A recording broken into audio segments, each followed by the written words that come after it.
જ્યાંથી આરોપીને મારવાનો મોકો મળે છે તે ત્યાંથી આટલી પોલીસ હોવા છતાં પણ તે મારી રહ્યો છે, એટલે વિધર્મી છે. તેને રિકન્સ્ટ્રક્શન માટે લઈ જવામાં આવ્યો છે. એક તો ગરમી, ઉપરથી આટલી બધી ભીડ, એટલે કોઈને પણ કંઈ થઈ શકે છે.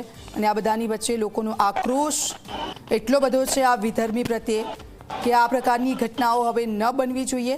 આજે આ ઘટના બની છે, કોઈ બીજી યુવતી બહેન દીકરીઓ સાથે આ ઘટના ન બને અને તેને જ લઈને આ લોકો રસ્તા પર ઉતર્યા છે, ન્યાયની માંગ કરી રહ્યા છે. અલથાણા વિસ્તારના આ લોકો છે અને સીધા દ્રશ્યો રિકન્સ્ટ્રક્શન માટે અમે લઈ જઈ રહ્યા છે.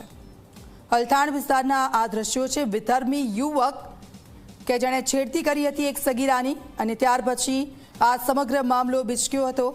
પરિવારજનોમાં રોષ હતો, સાથે સાથે અન્ય લોકો પણ ત્યાં પહોંચ્યા છે કે આવી ઘટના બીજી અન્ય બહેન દીકરીઓ સાથે ન મળે અને જે ઘટના ઘટી ત્યાર પછી જે દીકરીઓ છે એ ડરમાં ન રહે ખાસ કરીને, અને તેવી સજા આપવામાં આવે, કડકમાં કડક સજા આપવામાં આવે.